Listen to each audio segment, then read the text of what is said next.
يا أيها الناس اعبدوا ربكم الذي خلقكم والذين من قبلكم لعلكم تتقون الذي جعل لكم الأرض فراشا والسماء بناء وأنزل من السماء ماء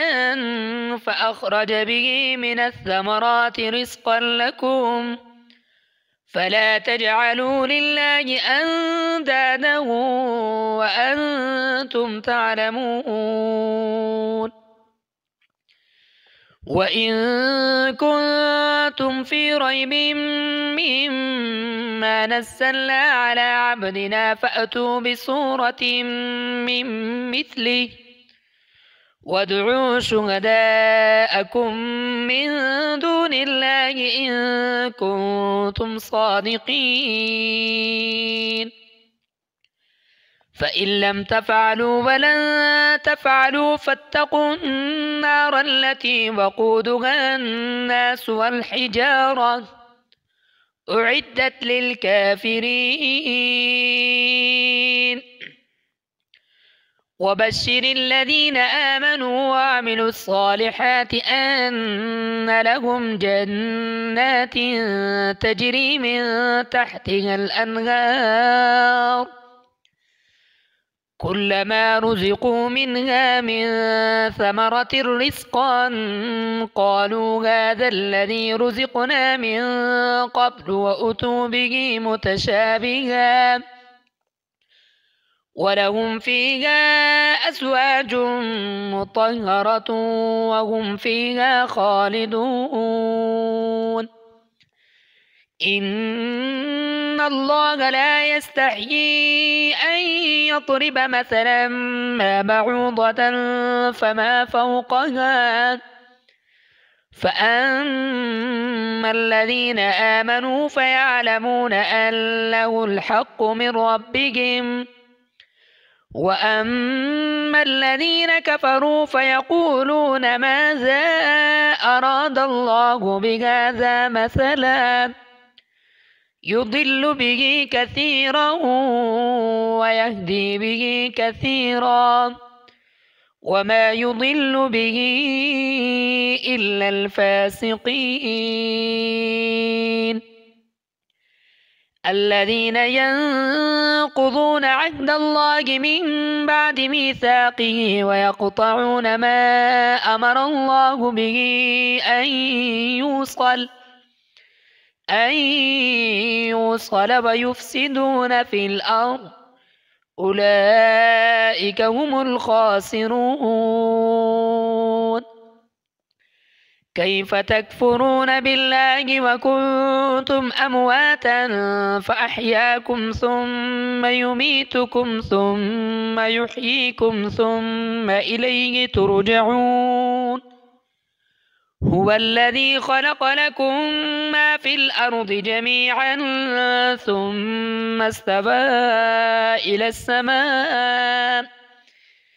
إلى السماء فسواهن 7 سماوات وهو بكل شيء عليم وإذ قال ربك للملائكة إني جاعل في الأرض خليفة قالوا أتجعل فيها من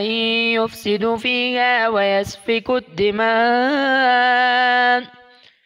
ونحن نسبح بحمدك ونقدس لك قال إني أعلم ما لا تعلمون وعلم آدم الأسماء كلها ثم عرضهم على الملائكة فقال أنبئوني بأسماء هؤلاء إن كنتم صادقين قالوا سبحانك لا علم لنا إلا ما علمتنا إنك أنت العليم الحكيم قال يا آدم أنبئهم بأسمائهم فلما أنبأهم بأسمائهم قال ألم أقل لكم إني أعلم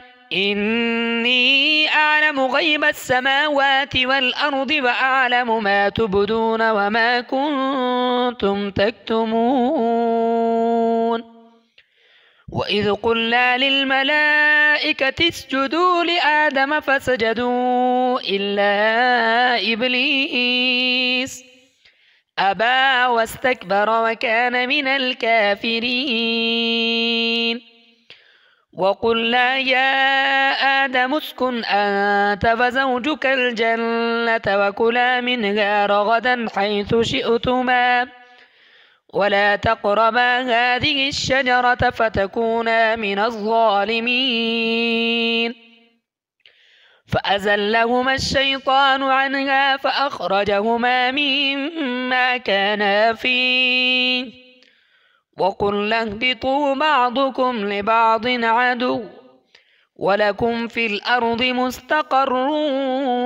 ومتاع إلى حين فتلقى آدم من ربه كلمات فتاب عليه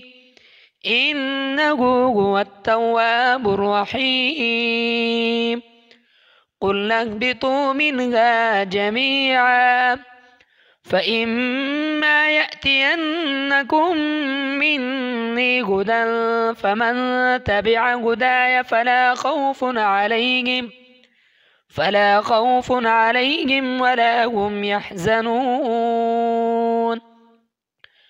والذين كفروا وكذبوا بآياتنا أولئك أصحاب النار هم فيها خالدون